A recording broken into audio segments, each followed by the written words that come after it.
The anime starts within an unknown world. There stood a tower called the Tower of God. This tower had the power to grant any wish like fame, riches, power, or become a god, but there was a catch. To get what you wanted, you had to climb the tower, face its challenges, and reach the very top. At the pinnacle of the tower, everything you desire could be yours. At the bottom of the tower, in a dark and lonely cave, lived a boy known as the 25th Bomb. Bomb had no idea how he ended up in that cave. In fact, he had no memories of his life before. Bomb found himself in the cave for days, and all he wanted was to escape. He tried with all his might, using the rocks he found in the cave to break through the cave's ceiling. Living in the darkness had grown tiring, and he longed to see the lights. Bomb persevered, and after some time, he succeeded. He made a hole in the cave's roof and light poured in. It was through that hole that Bomb first saw a girl named Rachel. She had heard Bomb's efforts and had broken the roof with a rock to help him. Rachel climbed inside the cave, and she and Bomb quickly became friends.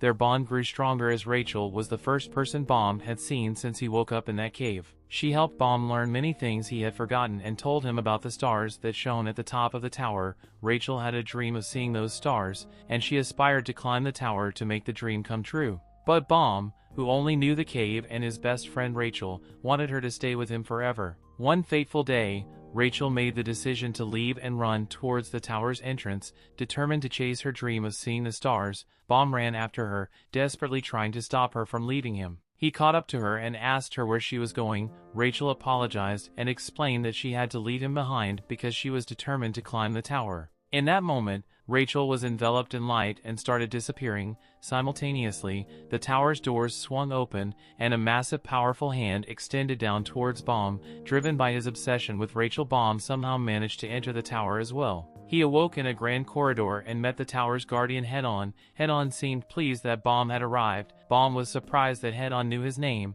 thinking that perhaps Rachel had told him. Bomb urgently asked where Rachel was, but Head-On interrupted, telling him that all the answers he sought lay at the top of the tower. Head-On then pressed into the question, would Bomb be willing to take the necessary tests to climb the tower and find what he was searching for? Bomb was determined to find Rachel and would do anything to bring her back. He couldn't bear to see her go. Head-On then altered the room and revealed a cage behind Bomb. Head-On explained the rules to pass the test. Bomb had to enter the gigantic cage and break a large ball inside it, while avoiding the attacks of an armored steel eel, also inside the cage.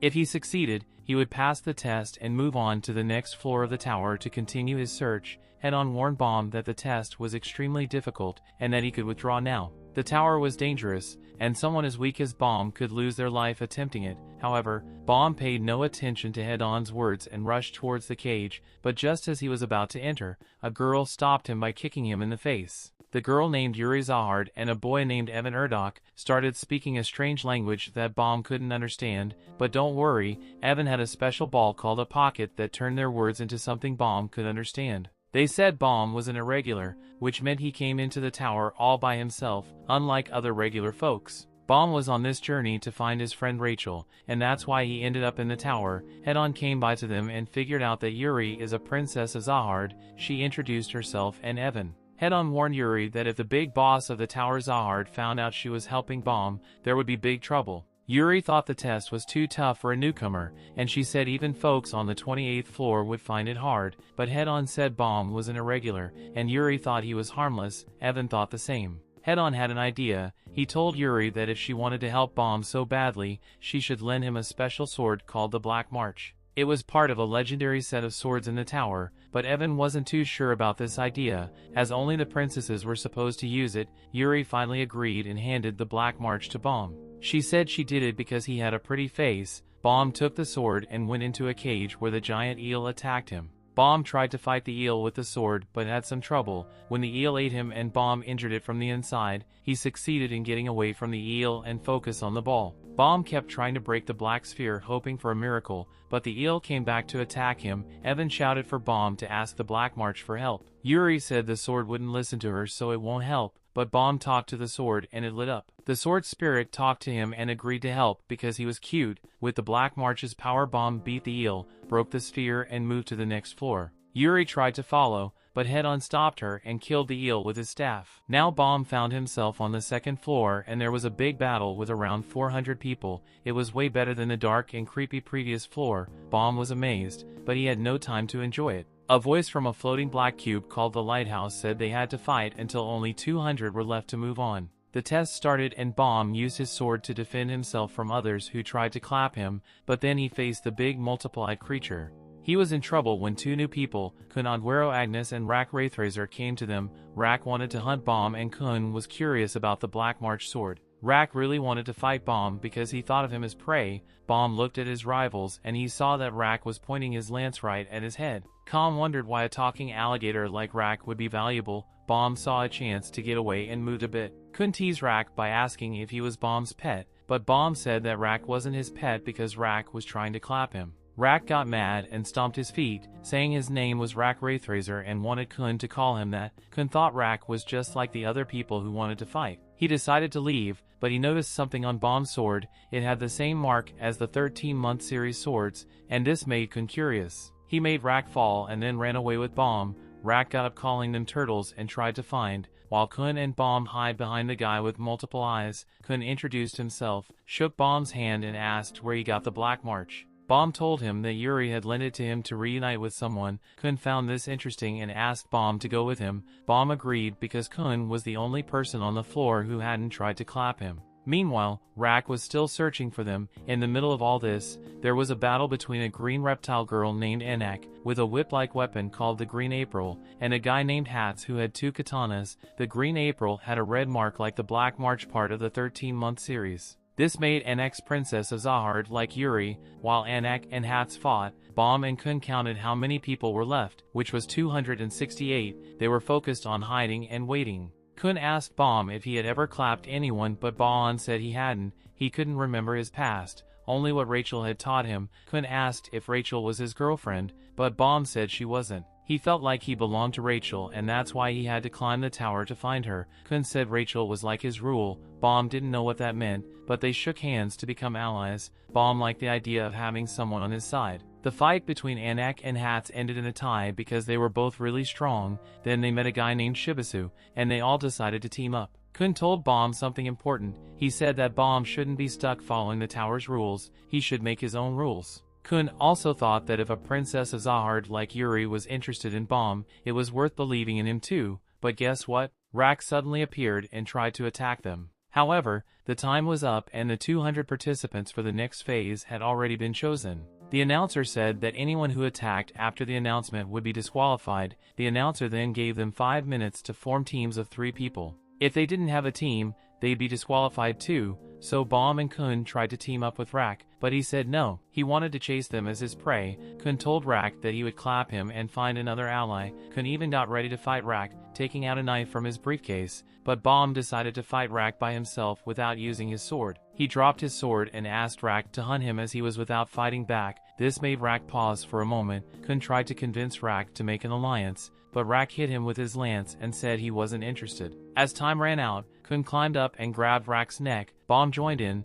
picking up his sword and dodging one of Rack's attacks. They were transported to the 3rd floor, and Rack still wanted to fight Bomb, but Bomb refused to fight his new teammate. Kun told Rack that it was dangerous for Bomb to use the sword because many people would want to hunt him for it. 2 participants started fighting, but an examiner called Liroro stops them. Examiners were super strong and had climbed the tower before. Liroro said that there were too many regulars and some needed to be eliminated. He used something called Shinsu to make a big barrier of water. The participants had to get past it to move on. Kun wondered if Bomb could make it, but Bomb surprised everyone by not getting pushed back by the water. He was still standing on the other side. Liroro was amazed and told Bomb he had already passed the test. Then Liroro made a bet with Bomb on who would pass the barrier first. The loser would have to answer a question from the winner. Bomb wanted to find out about Rachel. Liroro and Bomb both chose Anak to be their champion. She was the first to cross the barrier, followed by her partner Hats, or other partner Shibisu had a tough time.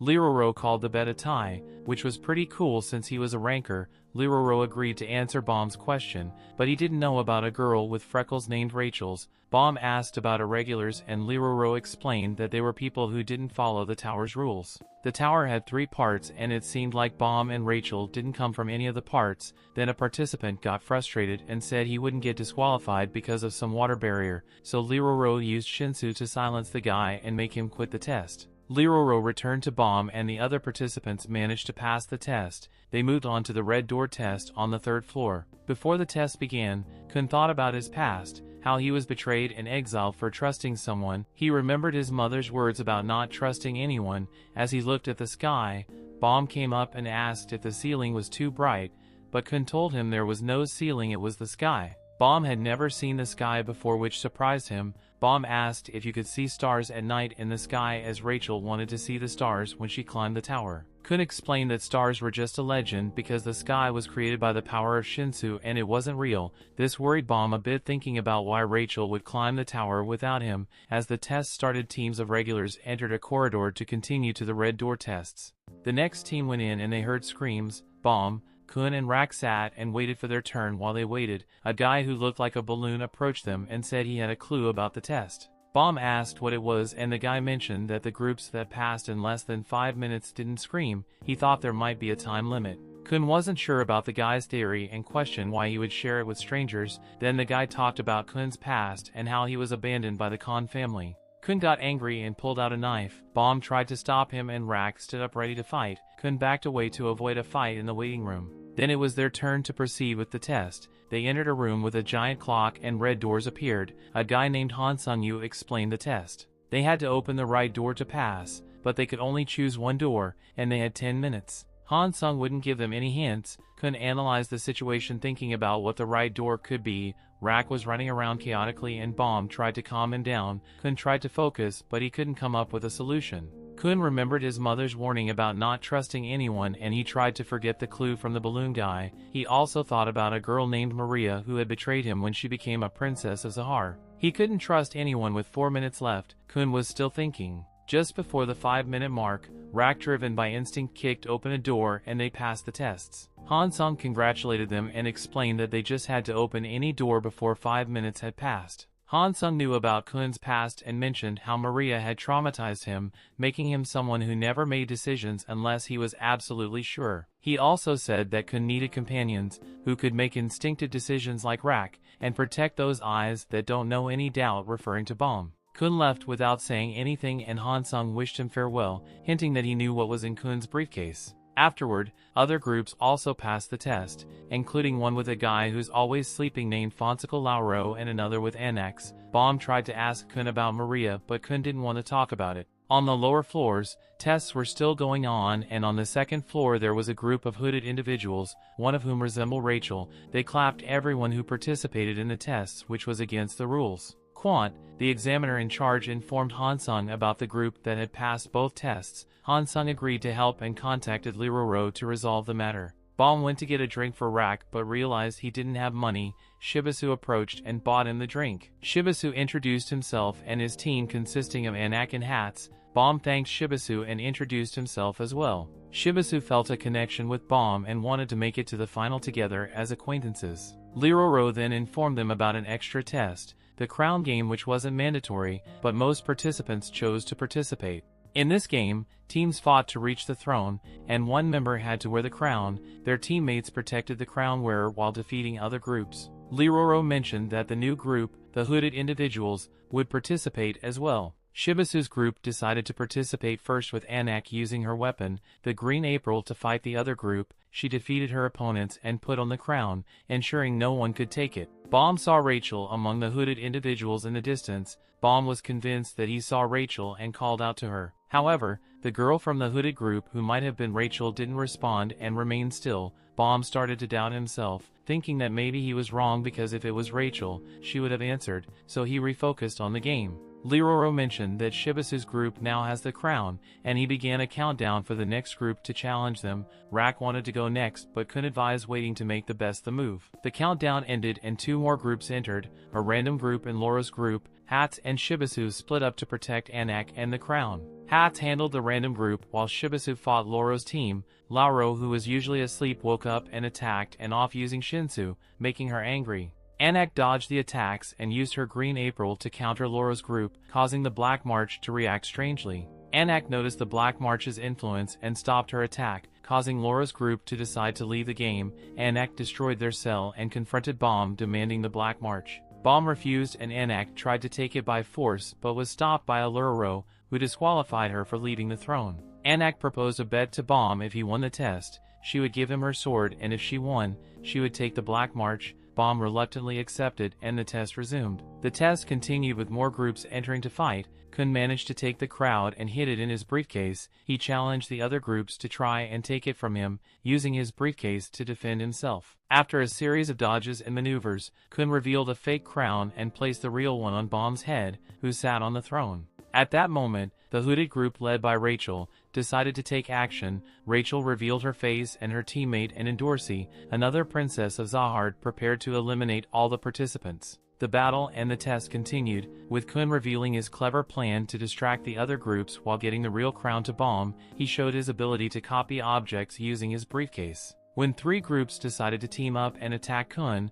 they were swiftly stopped by Rak. After a bit of rest, the 4th round began with more groups entering. 2 groups agreed to ally, but the 3rd one chose to attack the 2 groups, defeating them all. Kun revealed that the 3rd group, who didn't ally with the 2 groups, was their secret ally from a previous test, and he had planned this with them. Bomb's group saw their allies return to the cell but realized they got disqualified for helping them. Kun explained that they have to win the bet with Anak and explore the tower together. The final round started with the 4 remaining groups. A woman with a multi-eyed mask quickly defeated the other groups, leaving only Bomb's group, the hooded group, and her own.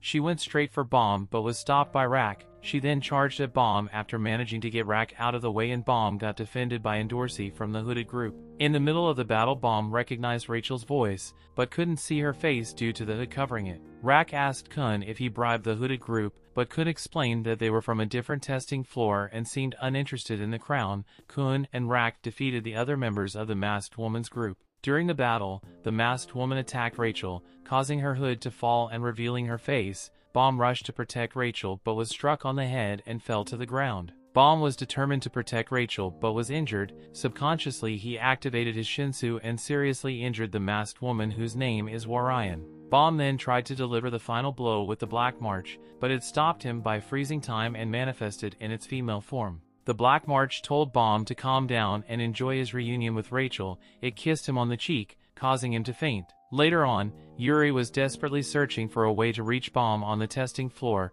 Evan commented on Yuri's urgency, and they were interrupted by a big man named Kurudin, who mentioned a safe place for advancing. Yuri agreed that they should move, and Kurudin wondered if Bomb, the rookie, was that important here. Yuri only said that when Kurudin saw Bomb, he'd understand, as the boy possessed tremendous power. Meanwhile, back on the testing floor, Bomb was still unconscious on a stretcher, with Kun taking care of him. Liroro approached Hansung to explain what had happened during the test. The crown game had ended in chaos, with the crown destroyed by Bomb's Shinsu. Liroro asked Hansung why he had organized the game. Hansung explained it was due to a mistake made by Quant, and his goal was to help the hooded group advance without Evankel noticing the other groups. Liroro noted that the hooded group had completely ignored the crown, and suspected that one of the girls in that group seemed to know one of the examinees, which went against Head-On's rules. Hansung reminded Liroro that they conducted tests to expel dangerous ideas or powers from the tower. He asked if they had found anyone like that,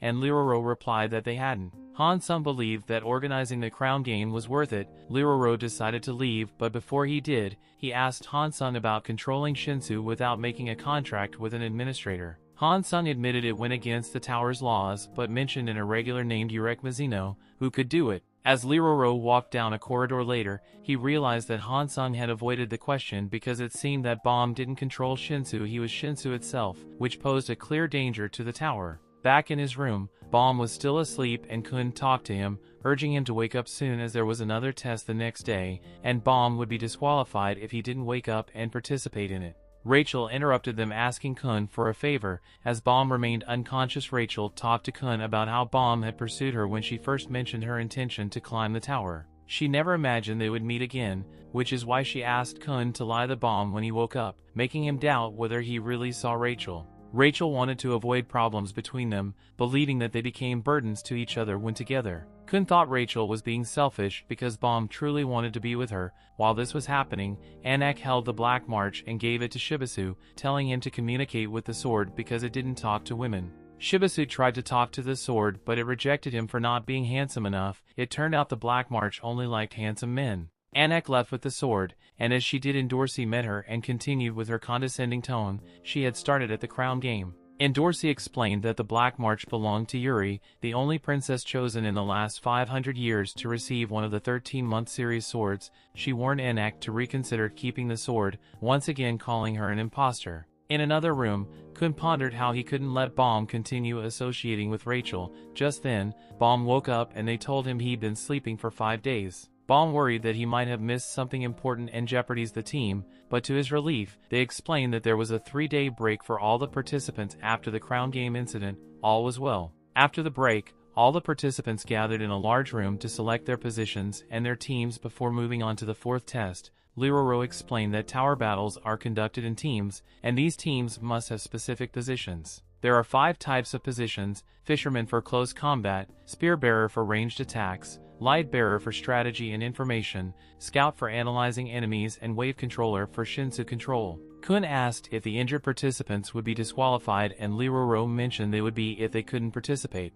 Referring to Baum, Irregular suggested he fit the wave controller position, but the instructor for that role, Yuga, wouldn't arrive for 2 more days, so there was time for Baum to recover. 2 days later, Baum woke up and Kun informed him of the news. Kun also mentioned Rachel and made Baum believe the girl saved was a stranger, which saddened him. Kun tried to cheer him up, saying that as Baum climbed the tower, he would eventually encounter Rachel, and he gave Baum new clothes to replace the bloodstain once from the previous battle. Baum changed into the new clothes and thought about going to Rachel's room, but before he knocked on the door, he decided to leave. After the events, Baum resumed his life at the tower and attended a class with other participants who were also being considered for the wave controller position in their teams. Master Yuga explained that Shinsu was a divine substance that controlled everything, and a contract had to be made on each floor with an administrator to use a fixed amount of Shinsu. Lauro was the only one among them who had already made such a contract while he was asleep. Yuga asked the others to activate their pockets in visible mode to receive the order to make a contract with an administrator. Baum did so and found himself transported into a dark realm, where a giant snake accepted the contract because it sends the unique scent on him. This left Baum completely exhausted, while the others seemed unaffected. Later Baum met Warian, the masked girl whose eye he had damaged. He apologized to her and she accepted his apology before leaving. Lauro and his teammate Ho then approached Baum. Ho kindly offered his help if Baum needed it, which Baum accepted, forming new friendships and acquaintances. Baum then returned to Kun, who informed him that Rak belonged to the spear-bearer position and was currently in his class for training. In that class, they had to throw a spear at an extremely distant target. One of Rachel's teammates was also in the same class, showcasing himself as a skilled spear-bearer and becoming Rak competition. Following this, Shibisu and Hats approached Baum with a favor. They needed to make friends with Baum and Kun as part of an assignment. Baum and Kun agreed and they all went to the cafeteria to eat together. Dorsey joined them, wondering how they could be friends when they were supposed to be enemies. Shibisu explained they needed to make at least 9 friends as part of a test. However, Dorsey didn't believe in friendships between men and women but still decided to join them. Anak arrived, no longer part of Shibisu's group, and commented on Dorsey's fall from grace due to her actions. Baum noticed the black march in Anak's hand and inquired if Anak and Dorsey Yuri's sisters as fellow princesses of Zahard. Dorsey confirmed that they were chosen, not biologically related. They were selected from the best families and races as trophies that Zahard flaunted. Dorsey then attended her class for those who qualified as fishermen, a class in which they accumulated points by knocking down rivals, but their lives were at risk. She considered eliminating the others for more points, but Anak attacked her, and Dorsey fought back, calling Anak weak for being nothing without the Green April, but Anak pointed out that they were all imposters since there were no genuine Zahard princesses. In the Lightbearer class, Kun's task was to gather information. He discovered that Rak qualified for the next test and tried to find information about Rachel and Baum, but the information he found was limited, raising suspicions. Kun also found information suggesting that Anak should be taking the tower's tests right now, but the data he had showed Anak is deceased. The battle between Anak and Dorsey continued, with both throwing participants into the abyss during their pursuit. Anak eventually caught up with Dorsey, but Dorsey halted her with a powerful strike. Dorsey demanded to know who Anak really was, and Anak revealed that she was the daughter of the true Anak, the authentic Zahard princess. Dorsey had realized this during the crown game, which was why she called Anak an imposter. However, Dorsey had stopped pursuing her because she became interested in someone else's. Anak shared her past and her mother's tragic fate at the hands of the other Zahard princesses. This leads to her desire to avenge her mother by eliminating all the Zahard princesses, starting with Endorsi. An explanation was given about Zahard, who was the first man to climb the tower, becoming the king who founded the kingdom. Women who received Zahard's favor automatically became his princesses. These princesses didn't have to be his daughters, they came from all over the tower. However, the price for the power they received was that they couldn't have relationships with men or have children. To prevent the spread of the power given by Zahard, they were like pairs of shoes that no one could use, only admire. Some princesses chose not to obey this rule, like Anak's mother, who had a child and was eliminated by the other princesses because this is why Anak wanted to avenge her mother from the other princesses. After this explanation, the battle between Anak and Endorsi continued. Endorsi dodged all of Anak's attacks and mentioned that Anak's mother had made a grave mistake because she couldn't propagate the power given to her. Anak became enraged and managed to get close enough to Endorsi to break her guard, pushing Endorsi off the edge, but Endorsi grabbed Anak and pulled her down as well, ending the tests. In the depths of the platform, both were still alive and started arguing. Endorsi asked Anak if her mother, who had treated her well after becoming a princess, ever regretted what did. Anak told her no, remembering the moment when she said goodbye to her mother before her mother was clapped. In Bomb's class, they were casting some sort of spell using Shinsu as part of their training for the upcoming test selections. Ho, who had believed himself superior to Bomb, noticed that he couldn't control his Shinsu while Bomb continued to improve rapidly. Lauro had taught Bomb how to control his Shinsu in return for a favor. Kun arrived and left with Bomb, making Ho envious of Bomb. Kun told Bomb about the fight between Anak and Endorsi, who were both severely injured, suggesting that they probably fought due to their complicated relationship. Shibisu and Hats arrived and Bomb asked Kun to help Shibisu because Bomb considered him his friend. In the hospital, Endorsi had a broken leg and mentioned that she ran out of points due to medical expenses. Bomb and Hats visited her, bringing her food but only giving it to her if she agreed to become friends with Hats and Shibisu, with the condition that they would provide her with daily food. Endorsi accepted, and Bomb and Hats tried to make a similar deal with Anak, who initially refused but was convinced with the chicken pie. Bomb, Hats, Kun, and Shibisu celebrated the success of their plan. Later in Shinsu class, Ho was still envious of Bomb's sudden improvements and suspected he might be hiding something. After their training, Ho received a letter with instructions on what he needed to do to reach the top of the tower. Liroro had a meeting with Hansung, who told him he wouldn't be in charge of the next test and would be replaced by Quant. Liroro accepted this decision even though he found it strange. Later, Liroro gathered all the participants to explain the next test, called the joint test, which involved the pursuit of Tag. Rak and Rachel's partner wouldn't participate because they were the only ones who passed the previous test. The participants would be divided into two teams, and Kun realized he was in Team A, while Bomb was in Team B. The test involved two pursuers, called it, one of them being Quantity. The objective was to make their teams that reach the end goal or steal Quant's badge. The winning team would receive points, but they'd lose if Quant took their badge. The participants were taken to the circular building where the test took place and Team A was already present. Kun acted as their leader, explaining his plan to lure Quant. They used Shibisu as bait, and while waiting they managed to attack Quant, who played along. Team A had Anak there and she tried to steal Quant's badge, but Quant dodged her ambush, making him quite angry. This is why Liroro wanted to be in charge of this test, because Quant got angry, he lost control. To Liroro's surprise, Quant held back and gave the participants a 111-second head start before chasing them. Liroro had doubts, but Hansung believed Kun had a more elaborate plan. In Team B, Bomb was determined to find Rachel, who was using the name Michelle to hide her identity. Endorsi informed Bomb that Rachel had already left, and when he asked why Endorsi chose her for their group, she explained it was the only option. Back in Team A, they continued running towards a bridge hoping to win the tests. Kun knew that Quant wouldn't make it easy for them, and Quant, after finishing his count, began chasing them. Kun organized the team with Anak getting into an elevator and needing 10 minutes to reach the bridge. The rest of the team had to keep Quant occupied for at least 5 minutes. As Quant began climbing the stairs, the team set up an ambush. Quant understood the plan and decided to teach them a lesson. He used incredible speed and shadows to defeat the participants on the stairs. Within a minute, Anak exited the elevator and was escorted by her group. Quant caught up to her quickly as the others have been defeated. Shibisu suggested waking up Lauro to help them, but Kun doubted Lauro would assist since he had practically passed the test already. Liroro observed the situation and he assumed they had already lost because Quant was getting closer to Anak, knowing which exit they were headed to. Rack warned Liroro not to underestimate Kun. Liroro considered the possibility that Kun had copied the badge with his briefcase to confuse quantity. However,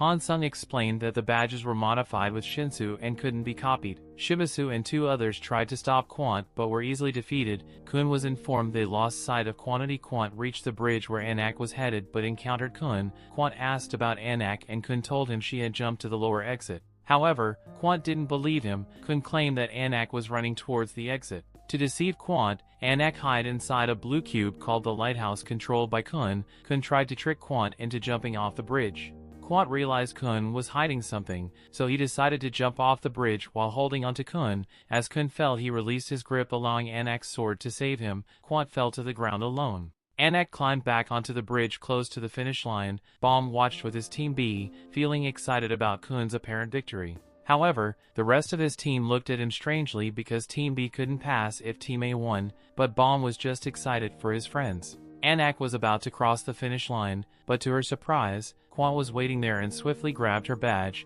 declaring Team as the loser. Team B celebrated because now they had a chance to take the test. In another, Kun pretended to apologize to Team A for not being a good leader, but it was all part of a plan to save Baum from this qualification.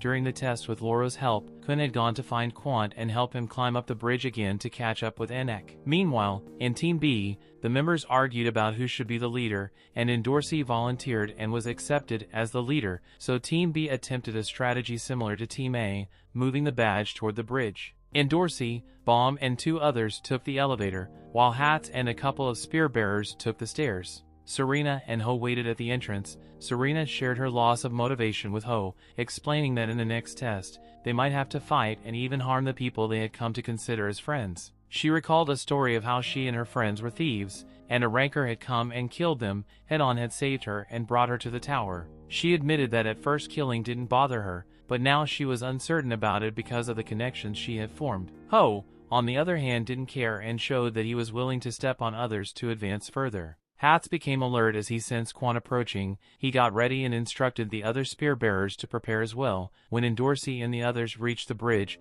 she suddenly betrayed her teammates by attacking the 2 who aren't Baum. Endorsey shared her painful past with Baum and the group, describing how she came from a family that made adopted girls fight to become a princess of Zahard. She revealed that she had to endure a life of hardship, watching the other girls eat well while she had to eat stale bread. Eventually, she fought and defeated all the other adopted sisters to become a princess candidate. Endorsey expressed her desire to eliminate some members from Team B, as only 4 could pass the test, and there were currently 6 in the group. She was determined to secure her passage to the next stage of the tower's trials. She told Baum that he would have to make tough choices too, if he wanted to climb with Rachel. Baum struggled to understand this logic. In the meantime, Hats prepared an ambush with the 2 spear-bearers intending to take advantage of Quant's arrival. Quant arrived somewhat irritated about having to accept Kun's help from the previous game. On the other hand, Ho left Serena alone as he was beginning to act on his own accord. Back with Endorsey, she continued to fight against the 2 participants she aimed to defeat.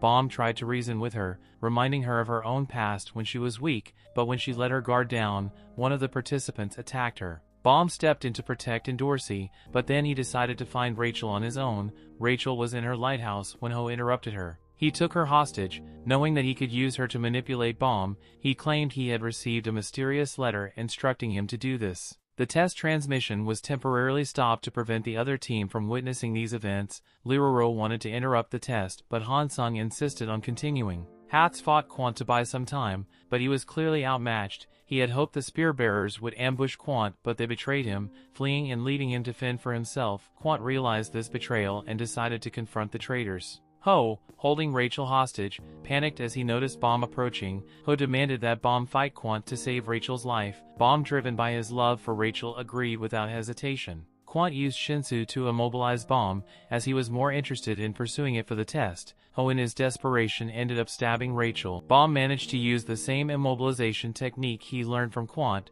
incapacitating Ho. As Ho lay on the ground, he revealed his envy and explained how his own weakness had prevented him from protecting anyone in his village. He admitted that he didn't actually want to harm Rachel but had targeted Baum out of resentment. Then Ho tragically took his own life. Serena arrived at the scene to find Ho already dead, and Quant approached them to inform them that the test must continue. Baum couldn't believe he had lost his friend Ho and was deeply concerned for Rachel, and Dorsey also arrived to engage Quant in a battle that she ultimately won by tricking him into believing he had stolen her badge, when in fact, she had taken his. From the control room, Han Sung declared the test over with Team B emerging as the winners. The next day, Rack tried to explain how Rachel's companion vanished and they asked Dorsey about him, and Dorsey said she didn't know him well because he was always quiet and when she found him, he was already with Rachel. Kun returned to his room thinking about the fact that only 2 wave controllers to pass the test referring to Baum's position. He realized that Lauro would likely qualify and that everything he did was to ensure Baum earned enough points to pass. This included convincing Lauro to help with his plan and swapping the original letter that Ho received with a different one. A bit later, while Kun was resting in his room, he was interrupted by Rack, who called him to the door. Kun opened it and found a miniature Rack teasing him. Rack explained that it was Han Sung's fault as he had bumped into him in the corridors and called him a tiny dwarf, but by the time he realized who he was, Rack had become the dwarf. Rack asked Kun for help to grow back using his magical briefcase, but Kun told him it didn't have that function. Rack then went to annoy Baum, but Kun advised against it, as he sensed the bomb and no intention of continuing climb the tower. Baum's sole motivation had been Rachel, and now that she was in a coma, he might stay with her. Rack didn't care and said he would drag Baum along if needed, asking Kun if he wanted Baum to stay stuck there. Kun admitted he couldn't do anything, but Rack insisted that he could. As Rack was about to leave, Baum appeared and informed them that Rachel could no longer walk due to her wound. He had decided to continue climbing the tower and be Rachel's legs. Baum didn't care about reaching the tower's summit or the stars, he just wanted to help Rachel. Hearing this, Kun remembered his own relationship with Maria and reflected on what might have happened if he had abandoned his goals back then. Baum asked for their help and Kun pushed Rack aside, telling Baum to count on him. Kun was proud of his clever and cunning tricks and promised to help Baum reach the top. Baum then requested a favor to say goodbye to Ho in a kind of funeral. Serena, who had been close to Ho, arrived, as did Shibisu and the others who considered Ho a friend. Quant and Liroro also joined and a small ceremony was held with a toast. Later, Baum was with Rachel, thanking her for attending the funeral despite Ho's actions. Rachel began to cry and confessed that she had abandoned him because she wanted to see the stars and considered his weakness and nuisance. She told Baum she was no longer the Rachel he loved and said he could abandon her if he wanted. Baum remembered her as the light in his life, the person who saved him from his dark world. He explained that now he had many friends, but she was the first person he had ever met and was irreplaceable to him. Rachel apologized for everything and cried. During the night, Serena left the tower without saying goodbye to anyone. Shibisu had anticipated her departure and waited at the exit to bid her farewell. Serena asked him not to meet the same fate as Ho and gave him the dagger she had used. In another scene, Master Yuga secretly talked to someone, mentioning that they would soon retrieve the Black March and the Green April. However, he was interrupted by Han Sung, who discovered his true identity as Ren, the 67th agent of Zahar's royal enforcer. Han Sung offered to help Ren complete his mission, as he considered an act threat to the tower's rules. Meanwhile, Kun met with Liroro and informed him about the letter given to Ho. He explained that the letter was delivered before the teams were formed, indicating that the sender knew the participants' positions, specifically that Baum and Rachel were on the same team. This meant the source of the letter was likely one of the test organizers. Later, Liroro sought out Han Sung to announce the successful participants. In a subsequent room, they announced the passing candidates by class: fishermen, spear bearers, scouts, and wave controllers who have qualified. Rachel was also listed as a light bearer, but due to her injuries, she was disqualified. When one participant complained about the results, Han Sung subjected him to a pain tolerance test. Kun, who was bold and confident, expressed his dissatisfaction and was called forward. He asked for Rachel to participate in the final test, but Han Sung explained that due to her condition, it was impossible. Baum decided to speak up, revealing himself as an irregular. Han Sung asked Baum to accompany him somewhere, while the others debated their decision to collaborate with Baum. Baum was escorted by Han Sung. The majority chose to help Baum as they waited for his return. Baum stood before the administrator and requested permission for Rachel to continue participating in the tests. As Baum and Rachel entered the Shinsa bubble, they knew that they were the prey in the underwater hunt test. The others had become hunters. Net dolphins, which looked like seals, would fish once a day for their queen by creating a Shinsa net. Baum and Rachel's bubble had to be caught in this net and then spat out by the queen, which would mean they passed the test. The hunter's task was to protect the fish collected by the net dolphins from goblins who use worm-like creatures as vacuum cleaners. Allowing the goblins to steal the fish would fail the test. Striped pig-like creatures in the area could scare away the goblins, but participants had to keep them near the net dolphins or use them to distract the goblins. Lastly, a terrifying monster known as the bull roamed the area and they had to avoid it at all costs. The test began with Baum and Rachel inside the Shinsa bubble. The seals entered the water while Hatz's group watched over the goblins. Rack and the spear-bearer group waited above ready to join the fight when needed.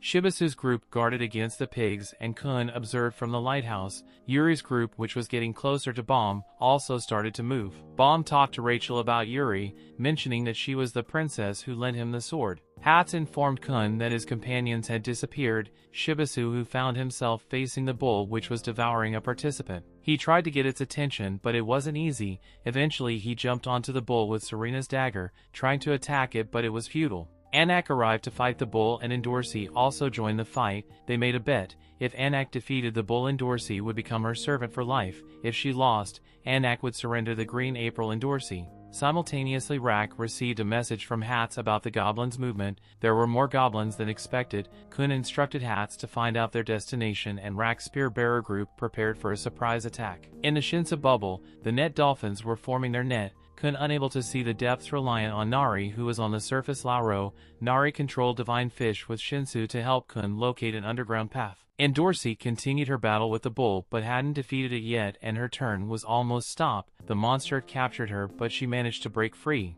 The bull let out a loud scream and fled. Anak kept searching for the bull and came across Rin, and I tried to ignore Wen, but when he mentioned her mother and showed her mother's necklace she stopped. Rin introduced himself and admitted to being the one who killed her mother, shocking Anak. Meanwhile, the goblins continued advancing. Rack asked if they could attack, but Kun stopped him. He had another plan thanks to Nari's abilities. Anak attacked when to take the necklace back, but Rin defended himself and wounded Anak, stabbing her through the abdomen. Then Rin took the green April and handed it to Endorsi, telling her to clap the imposter Anak and redeem herself. This specific test was designed to eliminate Anak since her birth went against the tower's rules. Endorsi was given the green apple to carry out this task. As Hatz tried to remain hidden from the goblins, he and one of the spear-bearers were discovered, causing their plans to go awry. Endorsi approached Anak not to finish her off, but to return the green April and receive the Black March. They planned to confront Rin together. Meanwhile, Shibasu continued to search for the princesses, and while shouting encountered Yuri. Rack grew tired of fleeing from the goblins,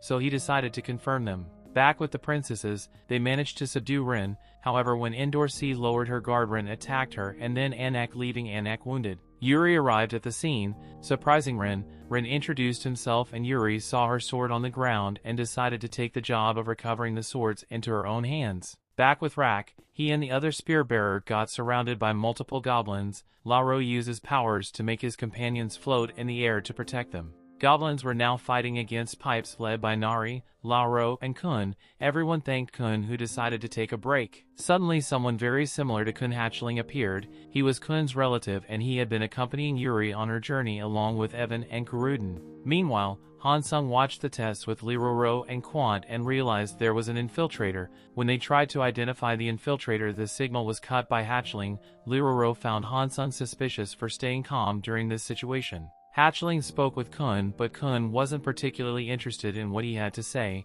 Hatchling offered to take Kun to see Princess Maria, but Kun declined the offer. Evan and Kurudin rushed to find the Yuri. Even though she wasn't in trouble, they needed to be by her side. On the way, they were interrupted by Hansung, who invited them for coffee and raised several questions. However, Evan got straight to the point and told Hansung they were there to retrieve the Black March. Hansung understood and maintained a neutral stance. Meanwhile, Yuri effortlessly defeated Rin. Just as she was about to kill him, Evan communicated with her through his pocket, telling her she couldn't help Anak. Yuri stepped away from Rin and Kurudin eliminated him. As Kun rejected an offer to see Maria, Hatz tried to help him fight Hatchling, but Hatchling dodged the attack and withdrew. Hatz sensed that something bad was happening, as Kun usually didn't rest when his friends were in danger. Rin lay crushed while Yuri managed to recover the Black March. Rin told Yuri that what she was really looking for was Baum, who had been targeted by the bull.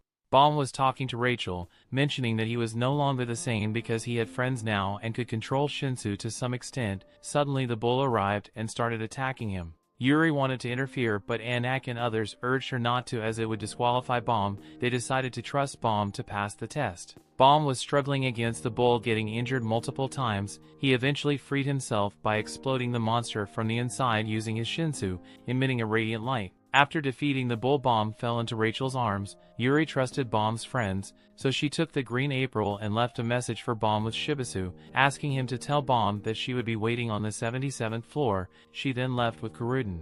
Evan encountered Warayan, who turned out to be a guide as well. He didn't understand why she was in that place. Returning to Bomb and Rachel, they were about to be swallowed by the queen of the Ned Dolphins. Bomb believed they would pass the test and could climb the tower together. Rachel asked to hold his hand, but then she surprisingly pushed him out of the Shinsa bubble, sending him falling into the deep abyss. Bomb was left in shock as he watched Rachel distance herself and sank deeper into the depths. Rachel appeared strangely calm after betraying her best friend Bomb. We got to see a memory of how she came to the tower in the first place. She wasn't the chosen one, Bomb was. Head on, the guardian of the first floor showed Rachel an awakening of his savior, making it clear that Bomb was the person they were waiting for. Rachel begged to climb the tower and said she'd do anything. Head on agreed to give her a chance, but with a test. She had to clap Bomb. In other words, she had to stop him herself. Rachel accepted but said she was too weak, so Head On offered her a powerful guardian to fight on her behalf and even to bring her back to life once if needed. This guardian was the same companion she had when she met in Dorsey. The companion gave up his life to bring Rachel back, and that's how Rachel managed to catch up to Bomb and tried to clap him. As time went on, Rachel's envy and hatred for Bomb grew. She was frustrated by his growing circle of friends and the attention he received. Warayan and a rancor helped Ho clap Rachel in a plan to get her closer to Bomb. Rachel's plan worked and she was alone with Bomb again, aiming to end him once and for all. In the end, Rachel betrayed Bomb and pushed him out of the Shinsa bubble. After this, Rachel lied to the others, saying that Bomb couldn't survive the attack from the bull. Later, Liroro gathered the participants and informed them that Bomb's body couldn't be found, suggesting the fish may have eaten him. The test was over and everyone had passed. Bomb's friends except Kun bound to fulfill their promise to take Rachel to the top of the tower to see the stars. Kun had suspicions about Rachel but pretended to go along with the plan. Liroro decided to resign and invited Quant to investigate the matter by climbing the tower further. Meanwhile, Hansung took the remaining participants continue their tests in a different location. Bomb was revealed to be alive and was found by Warayan. He woke up and wanted to know why Rachel tried to harm him. Warayan told him he had to climb the tower again to find the answers to everything. She offered to help him train. Several years passed and we saw the adult Bomb with his back to us continuing his journey to climb the tower. Thanks for watching. Watch next season, subscribe the channel, turn on notification bell.